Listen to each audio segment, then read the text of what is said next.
राधा स्वामी जी, आज के समय में हमें बहुत जल्दी किसी भी चीज़ का अहंकार बहुत जल्दी हो जाता है, लेकिन हम भूल कर बैठे हुए हैं कि जो समय का पहिया है वह बहुत बड़ा बलवान है। हम बिल्कुल भूल जाते हैं। आज की जो साखी है वही इसी पर आधारित है। एक परिवार था जिसमें हस्बैंड वाइफ, उनके माता पिता और उनके 2 जुड़वा बच्चे हुए थे। परिवार सारा सत्संगी था, बाबा जी को मानता था। जमीन जायदाद कुछ भी नहीं थी, लेकिन नौकरी बहुत अच्छी थी, सैलरी बहुत अच्छी मिलती थी, तो घर का गुजारा बहुत ही अच्छा चल रहा था। उनके पड़ोस में ही एक परिवार और रहा करता था, वह भी सत्संगी था। उनमें भी हस्बैंड वाइफ और उनके माता पिता रहा करते थे। जो उनके पिताजी थे उनको पैरालिसिस हुआ था, तो वह कोई भी कामकाज नहीं कर पाते थे। जो बेटा था वह ठीक ठाक नौकरी करता था, कोई खास सैलरी नहीं थी, घर का गुजारा बड़ी मुश्किल से होता था। उनकी एक छोटी सी बच्ची थी। ऐसे ही जो समय था वह अपना चल रहा था। अब जिनके घर 2 जुड़वा बच्चे हुए थे, वह भाई जो काम करता था उसकी सैलरी बहुत अच्छी थी और वह खुशी खुशी अपने सुबह उठता था तो अपने काम काज पर जाता था। जब काम काज से वापस आता था तो जो पड़ोसी थे उनके घर उनका बहुत ज़्यादा आना जाना था और प्यार भी बहुत था। वह भाई क्या करता था, जब भी अपनी जॉब से आता था तो सबसे पहले उन्हीं के घर जाता था। जाकर बैठता था, अंकल जी का हाल पूछता था कि अब आप ठीक हो अंकल जी, बहुत बुरा हुआ है, ऐसे कैसे जिंदगी व्यतीत होगी आपकी। अब बेटा भी आपका इतना पैसा नहीं कमा पाता कि आपका कोई इलाज हो सके। ऐसे कुछ बातें करके वह भाई अपने घर आ जाया करता था। अब ऐसे ही समय बीतता था। वह भाई अगर जॉब से आता था, अगर उस समय नहीं जाता था तो घर पर आकर फिर उनके घर चला जाता था। बस ऐसे ही उस भाई का रूटीन था। जाना जरूर होता था, लेकिन जाकर कोई भी अच्छा काम नहीं करता था। बस उनके घर ऐसी बातें करके आता था कि उनके जो घर में परिवार वाले थे उनकी टेंशन बढ़ जाती थी, चेहरे पर शिकन आ जाती थी। एक दिन वह भाई जब अपनी जॉब से घर आया, घर आकर पानी वगैरह पिया तो अपने पड़ोसियों के घर चला गया। वहाँ जाकर बैठा, जाकर कहने लगा कि अंकल जी, गुरु को आप भी मानते हो, गुरु को हम भी मानते हैं। जमीन जायदाद आपके पास भी नहीं है, जमीन जायदाद हमारे पास भी नहीं है। कोई और भी बिजनेस आपके पास भी नहीं है, हमारे पास भी नहीं है। लेकिन मालिक ने मुझे तो इतना दिया है, इतना दिया है कि मैं अपनी शाही जिंदगी जी रहा हूं। मुझे मालिक ने 2 जुड़वा बच्चे भी दे दिए हैं, घर में खाना पीना भी अच्छा है, रहन सहन भी अच्छा है, घूमते फिरते भी हम लोग अच्छा हैं, किसी चीज की कोई कमी नहीं है। मुझे आप लोगों में एक कमी नजर आती है। परिवार वाले कहने लगे, वह क्या बेटा? मुझे ऐसा लगता है कि आप जो डेरे जाते हो, आपकी जो श्रद्धा है, जो भावना है, वह सही नहीं है। आपकी सेवा भी व्यर्थ है, आपका सत्संग पर जाना भी व्यर्थ है। क्योंकि अगर भावना अच्छी होती तो शायद आप भी आज मेरे जैसे होते। कितने धक्के खाए हैं आपके बेटे ने नौकरी के लिए, लेकिन एक छोटी सी नौकरी से 10-12 हजार से किसका घर चलता है? मैं तो 80-80 हजार रुपये ले रहा हूं और जो ऊपर से कमाई होती है वह अलग है। अब ऐसा कहकर वह भाई अपने घर आ जाता। ऐसे ही समय चलता रहा, लेकिन जो पड़ोसी थे वह इस चीज को सुनकर, उसकी बातों को सुनकर बहुत ज़्यादा दुखी हुए और आपस में बहुत लड़ाई झगड़ा भी करते थे कि यह बातें तो वह सच कह के जाता है, क्या पता हमारी भावना में ही कमी हो। तुझे कहीं भी अच्छी नौकरी नहीं लगती, वह भी इतना पढ़ा लिखा नहीं है लेकिन तब भी लाख लाख रुपए कमा रहा है। क्या तेरे लिए कोई नौकरी नहीं बनी? आपस में ही पिताजी और बेटा लड़ पड़ते थे, परिवार वाले दुखी होते थे। उनकी जो माँ थी वह कहती थी, आप दूसरों की थाली को क्यों देखते, हमें उनके घर जाकर क्या खाना खाना है, उसकी बातें मत सुना करो, वो सारा परिवार इतना अच्छा है, पता नहीं उसे किस चीज का अहंकार हो गया है। उसके माता पिता भी इतने अच्छे हैं, उसकी वाइफ भी इतनी अच्छी है, कभी उनमें अहंकार भावना नहीं आई, लेकिन ये पता नहीं किस पर चला गया। तो वह बुजुर्ग कहने लगा, जिसे पैरालाइसिस था, वह कहने लगा यह पैसे का गुमान है। किसी को मालिक थोड़ा देता है और किसी को बहुत ज़्यादा दे देता है, लेकिन समय भी बहुत बलवान है। समय भी अपनी रफ्तार से वैसे ही चलता है, हर समय वह देखता है कि क्या हो रहा है, यही नरक है, यही स्वर्ग है, अब तो सारा कुछ यहीं का यहीं ही है। कुछ दिन बीते, जब वह भाई अपने काम के लिए गया तो रास्ते में उसका एक्सीडेंट हो गया। एक्सीडेंट हुआ, हॉस्पिटल गए, काफ़ी चोटें वगैरह लगी। डॉक्टरों ने कहा कि चोट थोड़ी ज़्यादा लगी है, इसलिए तुम्हें 1 महीने के लिए रेस्ट करना पड़ेगा। 1 महीने से ज़्यादा कर लोगे तो बहुत अच्छा है। बाइक वगैरह बिल्कुल मत चलाना, गाड़ी से जा सकते हो तो जाओ। तो वह भाई कहने लगा, गाड़ी तो मेरे पास है नहीं, बाइक है। तो डॉक्टरों ने कहा कि तुम्हें परहेज की बहुत ज़रूरत है, अगर संभाल कर लोगे तो ठीक हो जाओगे। अपना ट्रीटमेंट करवा के वह भाई घर आ गया, लेकिन टेंशन बहुत कि एक्सीडेंट हो गया है, इतनी चोटें लग गई हैं। जा तो मेरे पास गाड़ी होती तो गाड़ी पर मैं अपना काम पर चला जाया करता, तो मेरी जो हफ्ते की ही छुट्टी होती, लेकिन यह तो बहुत काम खराब हो गया है। अपनी वाइफ से कहने लगा कि 1-1.5 महीने की अगर मैंने छुट्टी ले ली तो मुझे लगता नहीं है कि वह लोग मुझे रखेंगे। तो उनकी पत्नी कहने लगी, छुट्टी तो लेनी ही पड़ेगी, अब क्या कर सकते हैं, कैसे जाओगे, बाइक कैसे चला लोगे। अब कंपनी में फ़ोन किया और वहाँ से छुट्टी ले ली।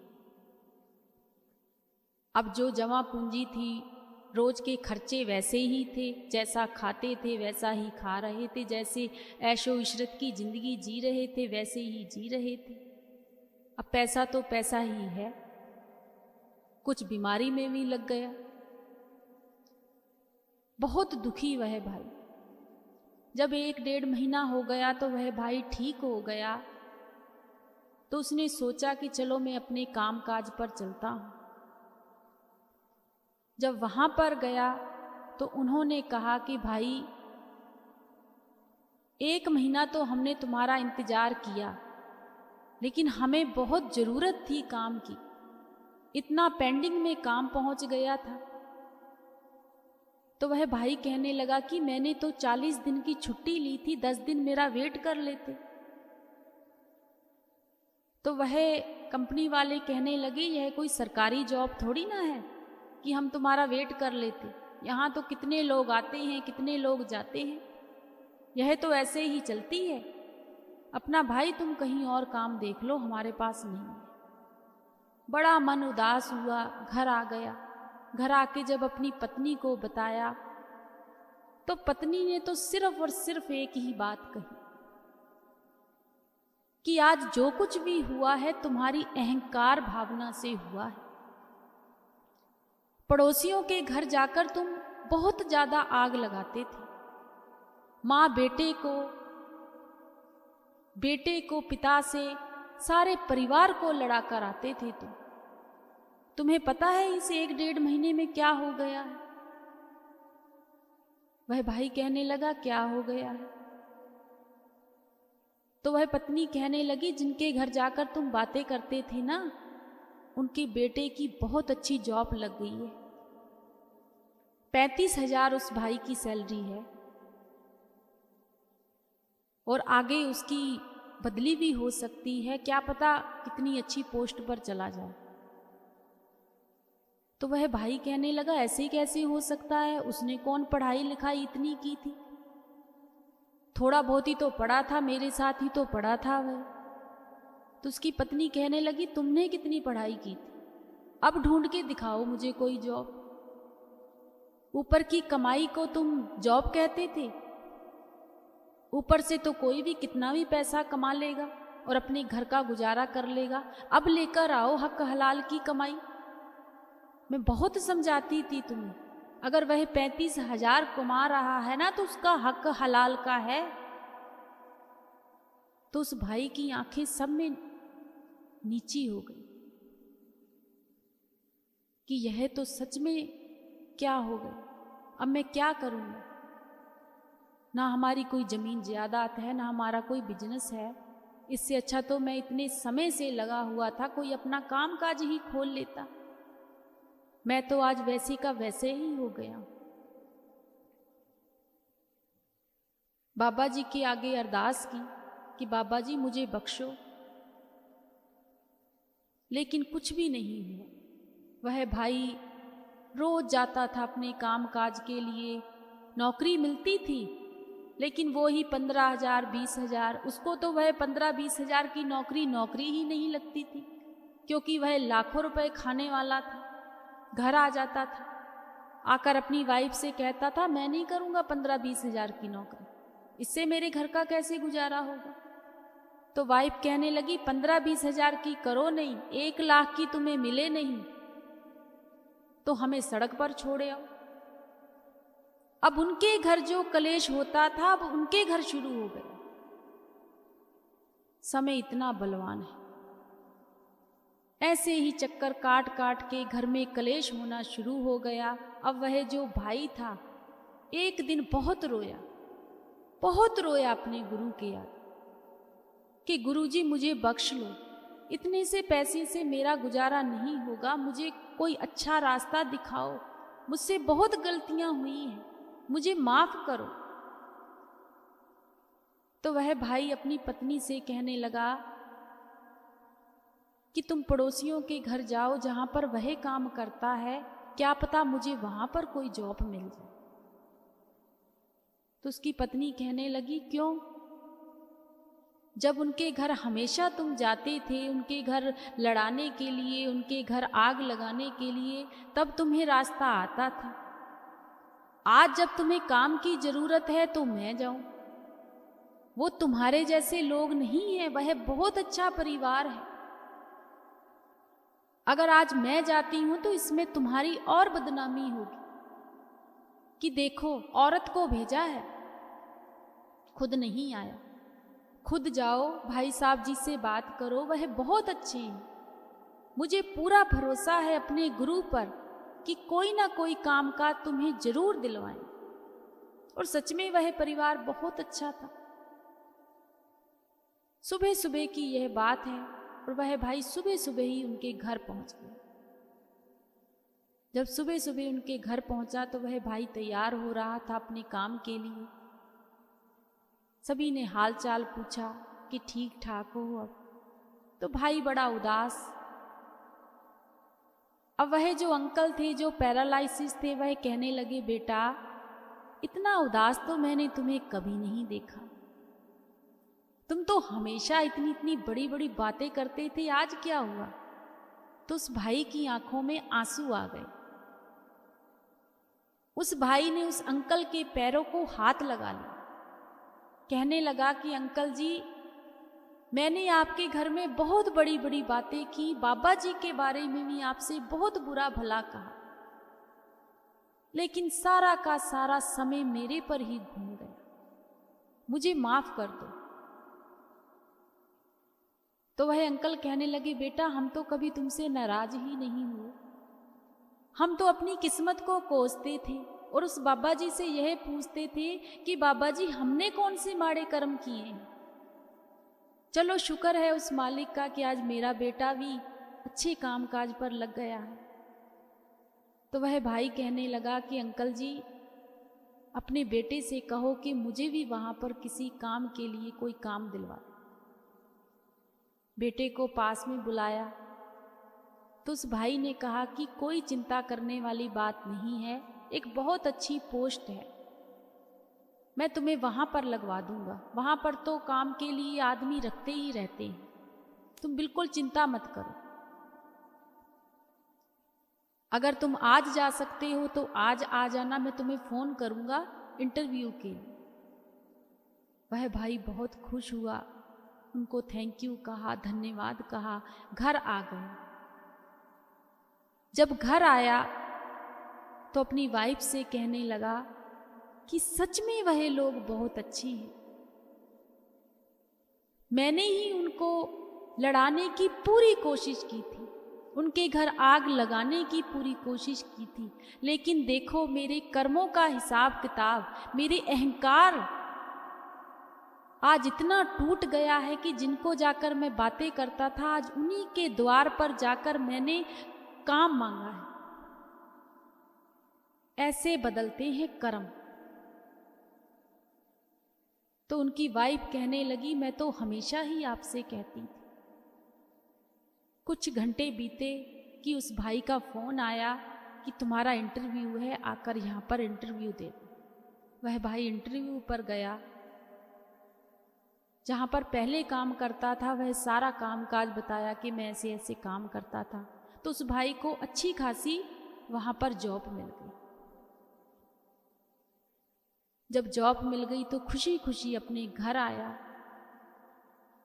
अपने परिवार से भी माफी मांगी और पड़ोसियों के घर गया, उनसे फिर जाकर माफी मांगी और अपने गुरु से माफी मांगी।